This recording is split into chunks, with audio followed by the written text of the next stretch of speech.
За многу години стара нова година. Честит именден на сите кои што ја слават Василица. Започнуваат вести на Слободен печат и јас сум Александра Вуксановиќ.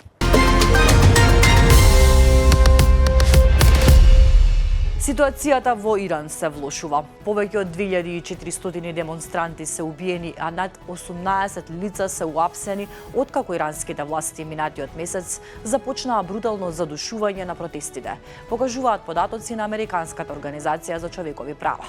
Постојат сериозни стравувања дека бројот на жртви би можел да надмине дури и 12.000. Американскиот председател Доналд Трамп ги повика иранските демонстранти да продолжат со протестите, порачувајќи дека помошта е на пат. Тој остро го предупреди Иран да не врши екзекуции на демонстранти и најави дека САД ќе преземат многу силни мерки доколку тоа се случи.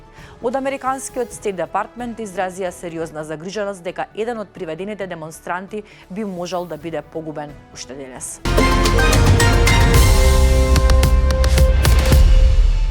Напуштете го Иран, апелира македонското МНР, поради влошената безбедносна состојба во Исламската република Иран.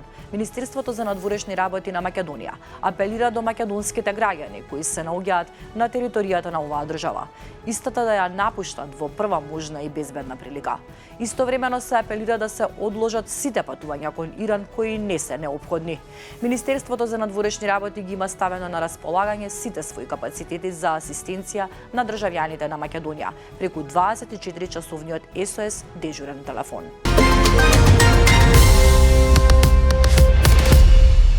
Сакам да победам во Иран, обожавам да победувам. Председателот на САД, Доналд Трамп, се закани дека ќе преземе многу силни мерки ако иранските власти почнат да ги бесат антивладините демонстранти оваа недела. Се стравува дека најмалку 12.000 луѓе се мртви судејќи по снимки на кои се гледаат вреќи со тела наредени во мртовечница во Техеран, пренесуваат дел од медиумите.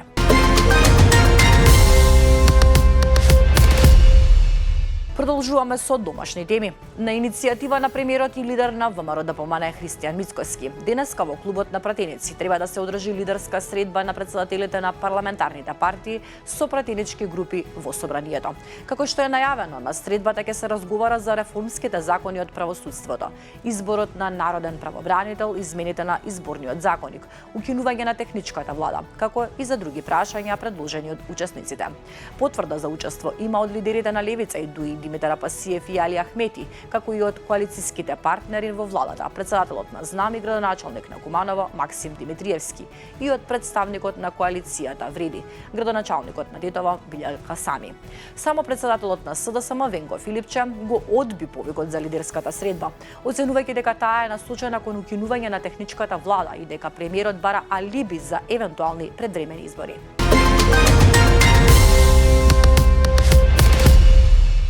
Големи разлики во цените на еден ист производ во маркетите во Македонија. Дел од трговците се задоволуваат со помали мрежи, но на други апетитите им се многу поголеми. Разликите во цените се огромни за еден ист производ во два различни маркети, има разлика и до 50%, но има и апсурди.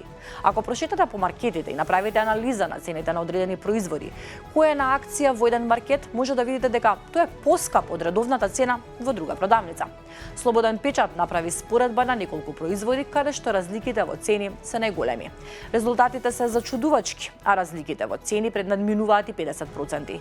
Така, например, грчкиот јогурт во една продавница која е на летокот на маркетот со цена од 155 денари, по редовна цена во друг маркет чини 154. Прочитете го целиот текст на Валентина Ангеловска.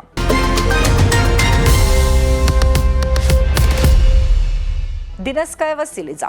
Според обичаите, во еден дел од Македонија, на овој ден се прави домашна погача во која домакинките ставаат паричка, а некаде се практикува и палење оган, кој треба да ја символизира светлината Божја во новата година. Некогаш девојките овој ден го користеле за гатање за да дознаат за кого ќе се омажат. Ако на овој ден падне снег или е облачна, годината ќе биде плодна, а сувото време се верува дека носи суша. Денеска никако не смеете ни да се карате, зашто цела година ќе ве следи баксус и кавки.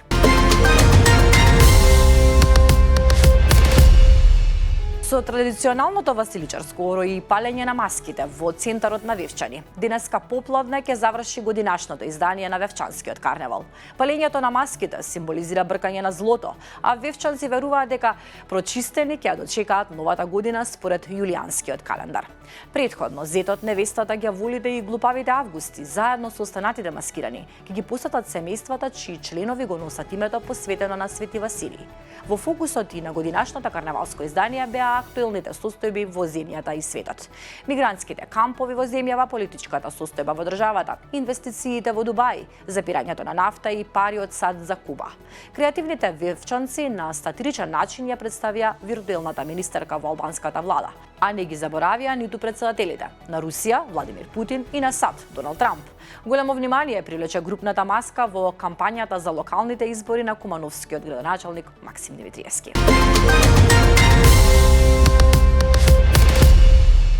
Подготвени сме за Европско првенство во ракомет. Се надевам на позитивни резултати во Хернинг, рече македонскиот репрезентативец Ненад Костески, кој додаде: направивме добра разлика и мислам дека сме максимално подготвени за предизвиците што ни следат. По 2 победи и 1 реми на жолтиот куп во Швајцарија, најдобрата македонска сениорска ракометна репрезентација славеше во последниот пријателски надпревар пред почетокот на Европското првенство 2026. Во првото коло Македонија во групата Б од минарната фаза на Европското првенство ќе се сретне со домакинот Данска в петок на 16 јануари со почеток од 20:30. Во оваа група се и Португалија и Романија, а првопласираните 2 репрезентации од секоја група ќе обезбедат пласман во главната фаза на континенталниот шампионат.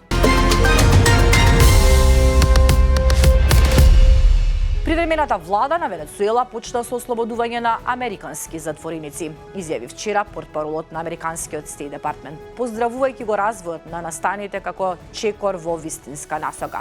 10 дена по војната операција на Вашингтон во која беше заробен соборениот претседател Николас Мадуро.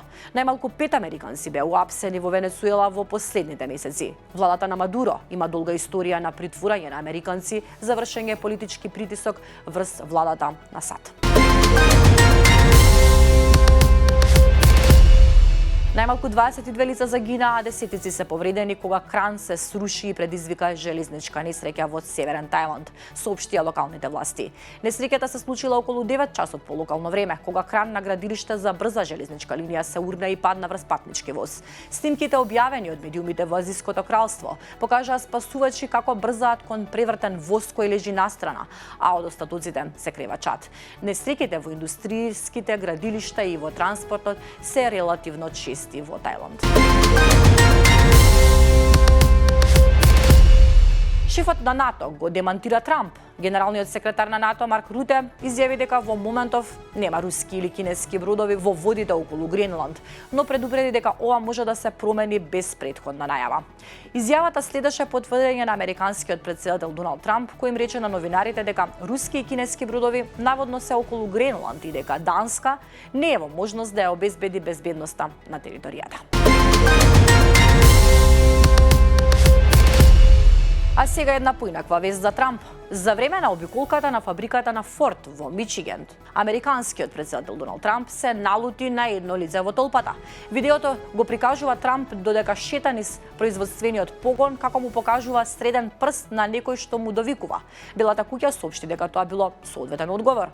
Видеото прикажува лице како вика во правец на претседателот, иако не е јасно што точно зборува. ТМЗ објави дека лицето му извикало на Трамп заштитник на педофил. Останете уште малку со нас за да ја чуете и временската прогноза. Времето денеска ќе биде сончево со мала до умерена облачност, ќе дува слаб до умерен ветер од западен и северозападен правец. Минималната температура ќе биде во интервал од -10 до -3, а максималната ќе достигне од 3 до 10 степени. Во Скопје сончево и тивко со умерена облачност. Минималната температура ќе се спушти до -6, а максималната ќе достигне до 7 степени. До петок ќе се задржи стабилно и суво време со услови за појава на утринска магла по котлините. Температурите ќе бидат во постепен благ пораст. Тоа беше се во вестите на Слободен печат. Благодарам на довербата. Се гледаме јутре.